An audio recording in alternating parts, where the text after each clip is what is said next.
The piano stood in the middle of the room like it owned the place. It was large, dark, and polished, the lights above reflected on its smooth surface. Every key looked clean and untouched, as if it was waiting for someone important. Around it, rows of chairs faced forward. At the far end of the room, a long table stood, where several teachers sat in silence. Their faces were serious.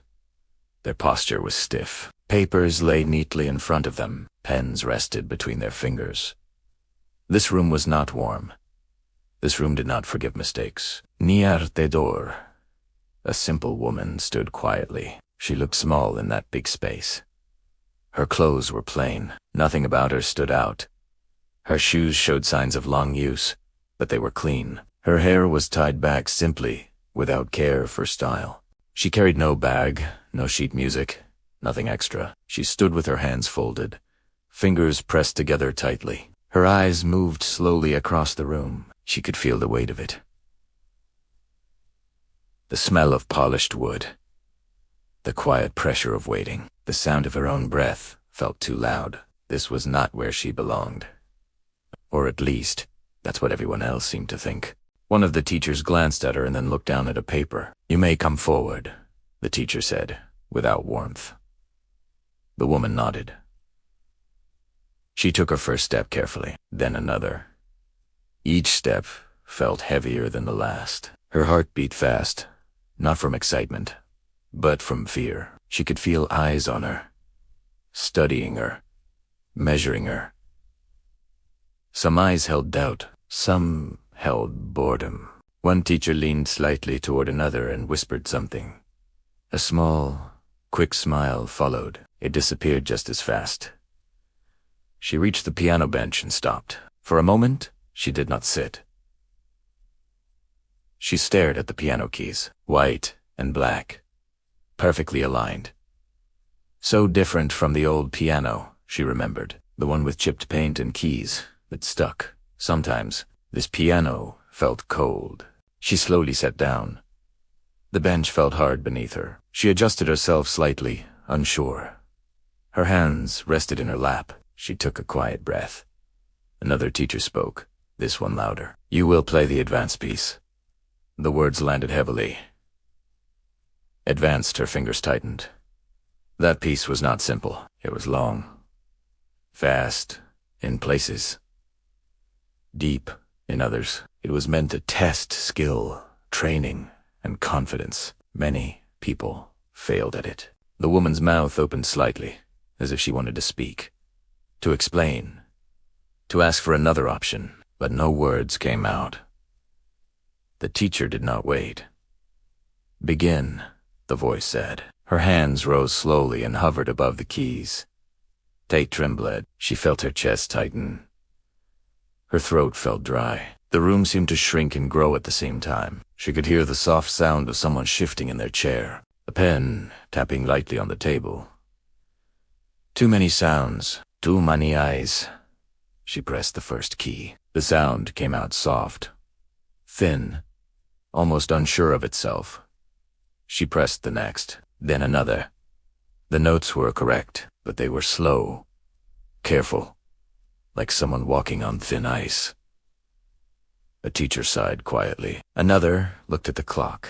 "She doesn't have the hands for this," someone whispered. The woman's ears burned. Her fingers moved again. The music continued, but her confidence did not. Every note felt like it carried weight. Every pause felt too long. She focused hard, trying not to make a mistake. Her hands slipped. One wrong note echoed in the room. It felt louder than it should have. A quiet chuckle came from somewhere near the table. Her shoulders stiffened. Her heart sank. She wanted to disappear. She remembered other rooms. Small ones. Quiet ones. Places where music felt safe, where no one judged the shape of her hands or the sound of her breath. She remembered a time when music was not a test. Her fingers slowed even more. The music began to lose its flow.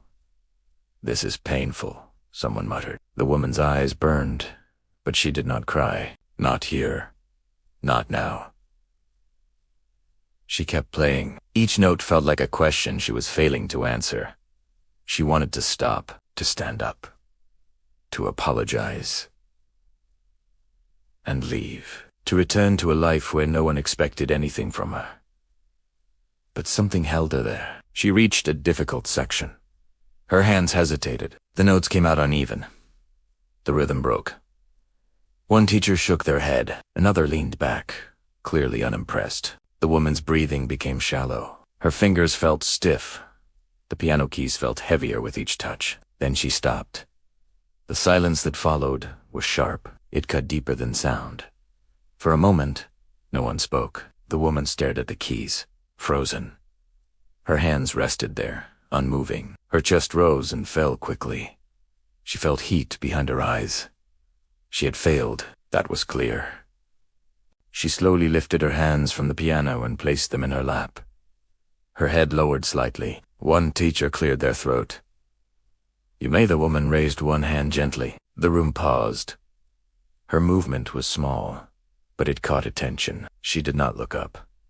Her voice, when it came, was quiet. "Please," she said softly. "Just one moment." The teachers exchanged looks. One sighed, annoyed, but no one stopped her. She closed her eyes. Just for a second. In that second, the room disappeared. She was no longer surrounded by cold faces and sharp judgment. She was somewhere else, somewhere familiar, somewhere warm. She remembered sitting at an old piano long ago. Its sound was not perfect, but it was honest. She remembered playing not to impress, not to prove anything, but simply because she needed to. Her fingers moved differently now, more sure, more natural. As if they remembered something her mind had tried to forget, the teachers looked up. One leaned forward slightly. The music began to change. Not suddenly, not loudly, but clearly. The notes flowed into each other. The pauses felt intentional now, not fearful. The wrong note from before did not matter anymore. The woman's face remained calm. Her eyes stayed closed. She was no longer playing for the room. She was playing for something deeper, something old, something true. The piano responded. The sound filled the space, warm and clear. It carried emotion, not effort. Pain, but also control. Each note felt like it belonged exactly where it was. The teachers stopped whispering. Pens stopped tapping. The room grew still. The woman's hands moved faster now, but not rushed. Confident, but not proud. The difficult section returned, and this time her fingers did not hesitate. They danced. One teacher's eyes widened slightly. Another straightened in their chair. The music rose and fell like a story being told. A story without words. A story of struggle, of quiet strength, of years unseen. The woman did not smile. She did not look up. She kept playing.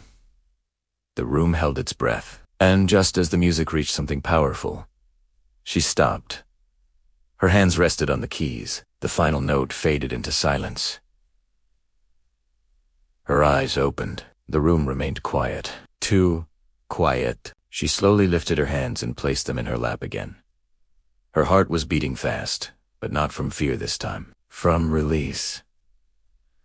She did not know what would happen next. She did not know what the teachers would say. She only knew that she had played honestly. And that was enough. For now, the silence after the last note felt heavy. No one moved. The sound of the piano had faded, but something else remained in the room. Something deeper, something that could not be ignored. The woman sat still on the bench. Her hands rested in her lap. Her shoulders slowly rose and fell as she breathed. Her heart was still racing, but her face was calm. She did not look at the teachers. She did not look at the floor. She simply waited. Behind the long table, the teachers exchanged looks. These were not the same looks as before. There were no smiles now, no small laughs, no signs of boredom or doubt. One teacher cleared their throat, but no words came out. Another adjusted their glasses and leaned forward, eyes still fixed on the piano, as if trying to understand what had just happened. The room felt different now, heavier, but also quieter in a strange way. A moment passed, then another. It felt like time had slowed down. Finally, One teacher spoke, slowly and carefully. "Play that section again," the voice said. It was not sharp, not impatient. There was no judgment in it now. Only curiosity. The woman nodded. Her hands rose again, slowly, gently. This time, there was no fear in her fingers. She pressed the keys, and the sound filled the room once more. The same deep feeling returned, like a familiar voice. The notes flowed as if they belonged to her hands, like they had been waiting all this time. She played the section again. Steady, clear, honest. When she finished, the teacher leaned back and took a quiet breath. Another teacher spoke, softer than before. "Where did you learn to play like this?" The question hung in the air. The woman paused. She looked at the keys for a moment, then answered honestly. "Long ago," she said, "in a small place on an old piano." Her voice was calm, simple. There was no pride in it, no need to explain more. The teachers looked at each other again. One of them asked gently, "Why did you stop?" The woman lowered her eyes. She thought for a moment, before speaking. "For a long time," she said slowly. "Life did not leave space for music. No one spoke after that. No one needed to." The truth sat quietly between them, heavy but clear. One teacher stood up from the table, slowly, carefully. Every movement felt respectful now. The room watched in silence. "You may continue," the teacher said. From the beginning, the woman placed her hands on the keys once more. She took a small breath. Then she began. This time, she played the entire piece. Every note, every pause, from start to finish. She did not rush. She did not slow down to impress anyone. She simply played the way she felt it, the way she had learned long ago, when music was not a test, but a comfort. The piano seemed to breathe with her. The sound moved gently through the room, strong where it needed to be, soft where it needed rest. The music carried something more than skill. She walked into the room, and the air immediately turned cold. The panel of teachers looked her over, their eyes lingering on her simple dress, her worn shoes. You could almost hear their thoughts, the silent judgments forming like ice on a window pane. They saw someone unassuming, someone plain. They saw simple. One of them gestured towards the grand piano, a magnificent instrument that seemed to take up all the space in the room. The woman walked towards it, her steps measured, her heart a quiet drum against her ribs. She sat, her back straight, and for a moment, she just looked at the keys, a sea of black and white possibilities. Then, her hands rested on them. The first note she played was hesitant, a question asked into the silence. But then, another followed, and another, and suddenly, the music wasn't just in the room.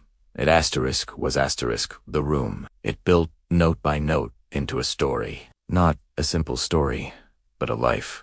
It spoke of quiet mornings and long nights, of joy found in unexpected places, and of a deep aching sorrow that had been carried for too long. The music swelled, filling every corner, every crack, every doubtful heart. It wasn't just a performance. It was a confession, a release, a prayer. It carried life. No one interrupted. No one whispered. No one shifted in their seat. The entire room listened, held captive. When the final, trembling note faded into the stillness, something had changed. Not just in the room, but in the people inside it. The teachers didn't speak right away. One of them quietly wiped their face, not even realizing they were doing it. Another nodded slowly, as if understanding something for the very first time. The woman stood up from the bench. She didn't bow. She didn't smile. She just stood there, waiting. Finally, one of the teachers broke the silence. The voice was soft, but clear. "You are not simple." The woman looked up, a flicker of surprise in her calm eyes. "You are experienced," the teacher continued. "You are skilled, and you are honest in your playing." The words weren't loud, but they carried the weight of a revelation. Another teacher added, even more quietly, "We judged quickly." The woman said nothing. She had heard judgment before. What mattered was what came after. The teacher who had spoken first walked closer to the piano, placing a hand gently on its polished surface. "Music like that," they said, "comes from living, from pain, from patience?" The woman nodded slightly. "Yes," she said, "it does." The teachers returned to their seats, speaking quietly among themselves in low, respectful tones. After a moment, one looked up. "You may go. We will contact you."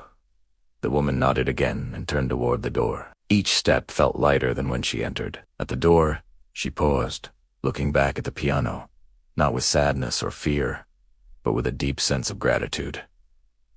Then she left. Outside, the air felt different. The skies seemed wider, the world's noise softer. She took a deep breath, and for the first time in a long while, her chest didn't feel tight. Days passed, then weeks. She didn't hear back right away, and that was okay. Life went on, but something inside her had shifted. She began to play again at home, not for approval, but because music felt like her own voice again. Her old piano, with its sticking keys and soft notes, welcomed her without judgment. Its music flowed out of her open windows, mixing with the sounds of the street. One evening, a letter arrived.